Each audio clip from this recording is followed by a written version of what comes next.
So let me first tell you anything you want from me afterwards related to work. These are two ways to get me. Twitter's probably the easiest. You can get me personally at AF Strom, or you can go find us at Reimagining Migration at Reimagine My Grant. And so we'll be there and be in touch. So I want to start big picture. That's the way I open conversation. So I think that there's a real fundamental challenge with the way that we think about education in response to migration. Somehow this always comes down only to immigrant kids, right?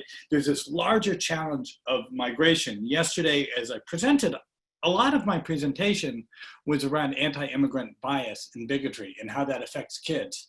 And as I said yesterday, that's not the kids who are responsible for that bias and bigotry. That's the dominant culture, right?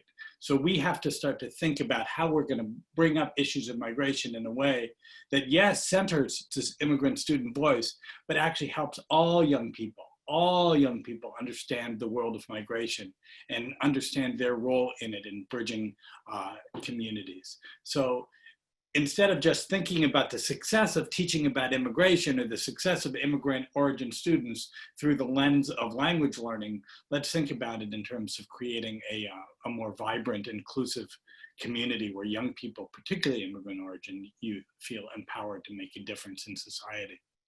So that's the big picture. So again, it's a real mistake to reduce this big picture world to language learning. The graphic behind the Keith Haring drawing is a reference to the, something I presented yesterday from Yuri Bronfenbrenner, talking a lot about how this broad society starts to influence how kids see themselves. So if we just focus on like the skill of academic language learning, A, it's boring, and then B, we're missing the larger conversation. So we've noticed that my colleague Veronica Boyce-Mancia and I have noticed kind of three biases about the way people approach immigration or migration education. One is like a newcomer bias. This is only for newcomers, and newcomers need to learn about immigration. Why? Because they're immigrants and it's going to connect to their identity. That's true, but they're not the only kids who need to learn about this. And I know Emily will talk about building some bridges when she follows me later to her own community for teaching EL kids. And that's incredibly important, but we want to change the broader culture. So another way people think about changing the broader culture is kind of this current events bias. So we'll talk about immigration, but we do it all in the context of a current event, which is fine, except that you have no perspective to make sense of these current events that we're processing. For example, there was a wonderful piece by Erica Lee, who's a historian, yesterday in the Washington Post, and Erica was writing about this policy of trying to keep people from the United States actually out of Europe because the fear that they would be bringing disease. And she said, you know, she points out there's actually a long conversation in the United States about keeping immigrants out because of the fear that they will be bringing disease. So that historical background, these historical patterns are really important. And number three, we're going to talk a lot about special projects today, immigrant storytelling work, and that's great. But special projects are only part of the piece. They aren't actually transformative into the whole life and the whole curriculum of schools. So special projects, great, but we need to really think about how to change curriculum so all young people come away with an understanding of human migration. So why does that matter?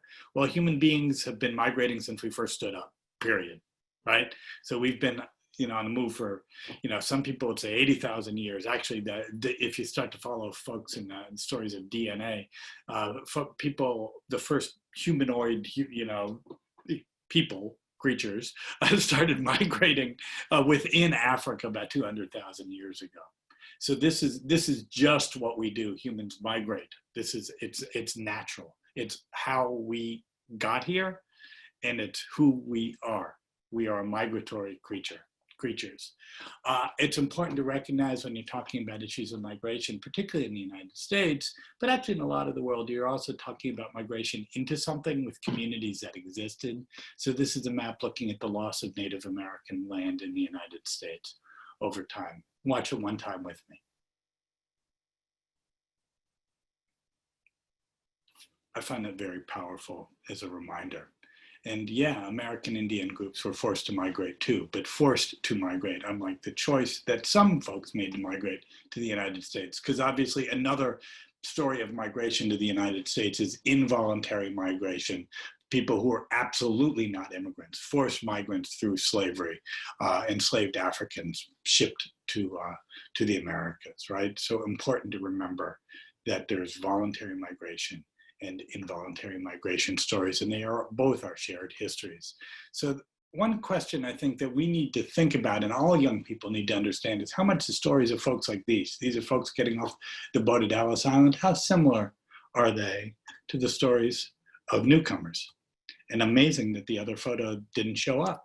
So imagine that photo faded directly into a photo of thousands of people walking from Central America, Guatemala, El Salvador, to the United States in one of the caravans.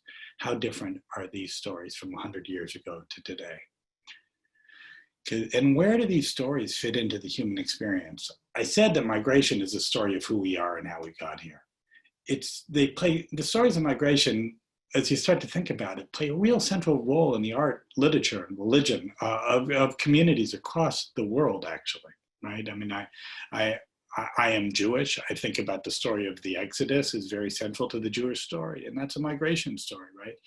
At protests around immigration laws, you see people say with signs, Jesus was a refugee, and they point that out. I've talked to Muslims who talk about the Hijra being so central to the Islamic experience. So we need to think about where are these stories that we can harness for conversation. And while race is not a scientifically useful way to classify human beings, and we can have a long conversation about why it's not, histories of migration are encoded into our DNA. My family, we did an ancestry investigation, and it turned out that our family, we always thought of ourselves as Eastern European Jews. Turns out we were from the Punjab, not something we expected. So there are overlapping experiences that are part of every migration story, but they're not the same, right? We talked about voluntary and involuntary choice, displacement, circumstance, reception. These are not all the same. So while these migration stories, they're deeply connected to issues of individual culture, typo there, culture and national identity. And the treatment of migrants raise fundamental questions about our civic identities, our obligations and responsibilities. It's not just a question of who can come to a country, right? This is about what rights do we give people, right? The 14th Amendment has been understood as giving the right to citizenship to anybody born within the United States. And that's a fundamental understanding of what does it mean to be a citizen. And that's a right that has been granted both as a result of the end of slavery, but also very much recognizing the story of immigration. And so just, this, and Denzel said it, the lives we lead today would not be possible without immigrants. I'm talking to you on my computer. Want to bet that immigrants helped build it? I will. So Reimagining Migration thinks that these are things you have to teach about. I hope I have now convinced you that these are things that you need to teach about. But it's one thing to say that you need to teach about it, but it's another actually to have a foundation for how you teach about it. So we've created something that we call a learning arc, and this was created with educational researchers and scholars of migration.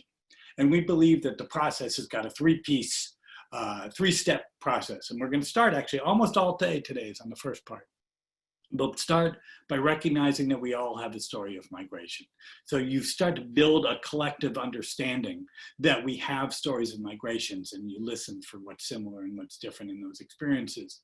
Then we need to think about how do we put those stories in conversation, turning to understanding migration and moving to action.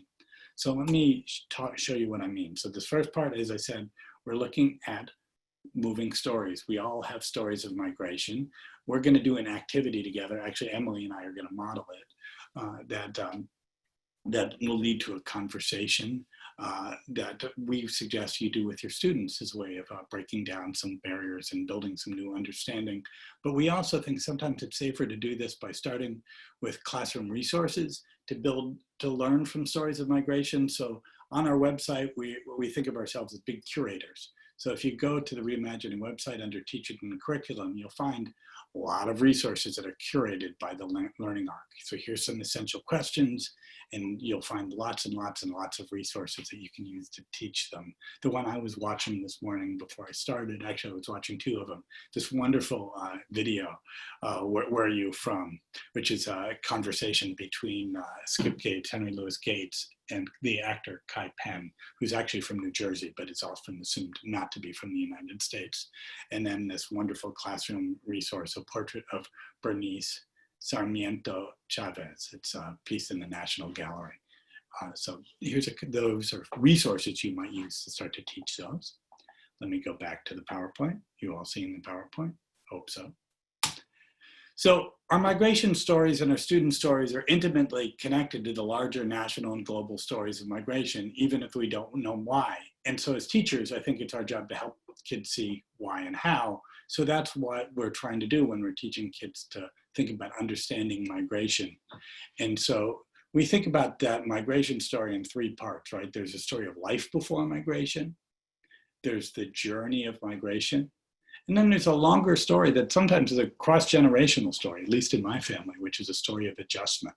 So again, we've curated resources that you can go to use to explain all of these. Are all tied to essential questions on our website. A lot of it's multimedia and not all of it. Some of it we've written and some of it we've curated because we know that they're just great resources out there. So if you find good stuff, text me, email me. We want it and we want to share it. Okay, so that's part 2 of the learning arc. And then part 3, I just want to point actually before I do that is I get an understanding of history. Actually, it's fascinating how young people start to use history to start to speak up. So this is an image from a protest actually in Texas a couple summers ago about one of these show me your papers laws that the police had the rights to ask anybody for their papers. And the young women who organized the protest thought about the famous poem, The New Colossus, and they used that as part of their imagery. And notice they're wearing a quinceañera dress, but then echoing the Statue of Liberty as part of the protest. And it's a beautiful way of acting with an understanding of migration. So there's a quote from Emma Lazarus. I'm not going to share it here. And then, so that's where the story of Reimagining Migration ends, which is a story of turning to action. So that story that I just mentioned to you of these young women who organized a protest that sort of reenacted a quinceañera is actually one of my favorite stories of civic action to teach. And actually you'll find a lesson plan around it on our website. But there are lots of stories actually about people trying to make a difference. Another one I just love is the story of Los Tigres del Norte, who are a Mexican-American musical act. And they've, again, used their music for civic action. I'm going to ask Emily to join me because Emily and I are going to model something that I want you guys to do by yourself sometime and maybe with your students. Hey, Emily. So, I can't hear you, my friend. Hello, how are you? Good. So Emily's amazing because she agreed to play with me because we planned on doing this another way. I was going to actually have y'all do this, but creating 425 breakout groups is a little difficult, so not going to do it that way. So Emily and I are going to kind of model an activity. So Reimagining Migration, we believe it's really important to find ways to share stories. And because what happens, right, and Emily will go much deeper into this, I'm kind of surface here. When we tell our stories, they become bridges to other people's stories. When I tell my story, and you'll see this in a sec, I'm going to tell my story that Emily's asking my story. And it probably shapes how I speak. And then when you listen to somebody else's story, how can you help but put that in the context of your own experiences? I mean, that's what we see happen, right? We also know that for a storyteller, I mean, Emily, again, you can speak to this when you speak later, there's often a real catharsis of being able to tell your story. Like, oh God, you're listening.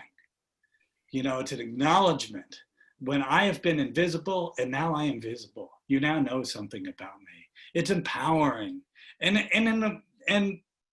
you can actually start to change narratives, right? If there's anti-immigrant attitudes in your class, in your school, and somebody goes to tell a story, you're providing a counter narrative. That's really powerful. Obviously, this is all my colleague Carola Suarez Orozco's research, not mine. Carola's smarter than I am. So Carola is a psychologist. But for the listener, it's really important too, because they're developing insights into themselves, but other people, they're getting new perspectives. And hell, they might even change their minds about something, right? Thanks, Emily. And so Emily and I are going to pair this up. This is an activity we often do in classes called Moving Stories. We have an app that we've created that you can do this with. You can go to the website and just find the questions. And so what we do is we pair people up. And when we pair people up, we have them interview each other. And the idea is for the interviewer to interview somebody, ask a question, and kind of just get out of the way and listen. And then the person will answer.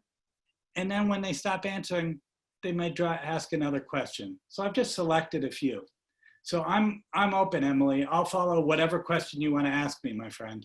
All right, Adam, I'd love to know, what is your family story of migration? So that's actually a good question, right? Even though we wrote this question, it's actually a good question because there are multiple stories, right? Because, so my family came to the United States. Most of them came to the United States about 100 years ago. But not all of them. I found out that one family member came, they fled Germany in 1848 because there was a revolution and they were on the wrong side. So they came to the States. But most of my family members were Eastern European Jews. They were really poor. And there were absolutely no life opportunity. And so they all kind of came to the United States before there were any immigration quotas, immigration laws. They must have walked. I saw that they took boats out of Germany. So they must have walked or taken trains out of what is now Russia to get on these boats and then show up. And it's kind of amazing to me. They didn't know anybody. And so they end up in one of the communities. They've decided, one of the relatives, there was a take that there were too many Eastern European Jews in New York. So they made them reroute through Galveston, Texas. And I guess they got off the boat and they're like, there is no Jewish people here. And they all went up to Chicago. So that's a little bit of the story. I mean, there's a lot more to tell.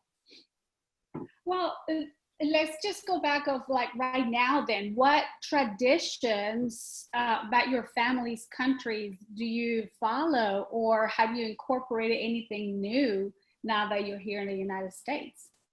That's interesting. So the first thing I'll say is that downstairs, I'm actually calling you from my mother's house. So downstairs, there's a Kiddush cup, which Jews sometimes, if they follow traditions, use them on a Friday night for the Sabbath, and they'll say a blessing over the wine in a Kiddush cup. So we have a Kiddush cup that somehow made it through a shtetl, out of the small Jewish village, that somehow made it through the boat and has been passed down to the family for years. And I always think about, funny that was the thing that they brought, right? Like, of all the things you're going to bring, this is the one thing we have, that and a teapot. And they both are made with pewter, so therefore you get really sick if you actually use them. But I think that in some ways we've made up a continuity of tradition. I don't know if that makes sense. I think we made it up. What are those connections? Right. So how do you think your life is now different because your family took that initiative to come to America? Well, so I was looking at a map the other day about all the villages that my family lived in. A lot of those villages are gone, and the other ones were all destroyed during the Holocaust. So my family would not be alive, literally. So my family lost 72 members on one day during the Holocaust. So the folks who stayed behind literally died, right? So I just can't imagine. I just can't imagine. Those villages are gone. There's just nothing there. You can't find them on maps anymore. So thank God we're here. Really, thank God we're here. So I'm going to stop here. So Emily, thank you for playing with me. Yeah, absolutely. Hearing your story makes me want to connect with you and learn more so we can create stronger relationships. Thank you, Adam. And Emily, I can't wait to hear you talk about your story. And Emily's got a podcast where she tells her story in much more depth. But actually, one of the things that I thought was important that Emily and I did this way is a lot of folks who look like me, who sound like me, whose families have been in the United States for as long as mine, tend to think that they don't have stories. Actually, we all have a story of migration, again, whether it's voluntary or involuntary. So we've been doing this with classrooms all around the country, immigrant kids, non-immigrant kids, and it becomes a really lovely way to start to build some bridges. So one thing I want to say is if you're interested in adapting this kind of project, Reimagining Migration is very much there to help. So we're here. You want to reach out. We do a lot of professional development for districts and doing some work with actually some of the folks who are here today. So we're around, like, because I don't think this is something that you jump in without experiencing a little bit on your own. The thing that I will say is that when you start to do this, what you end up finding is that people find connections with each other in ways that they often didn't expect to, right? So people all of a sudden realize that that they all have stories of life before migration. They have stories of journeys. They have stories of acculturation. And in those stories, which are very different than one another, that people start to build a common vocabulary and a common understanding.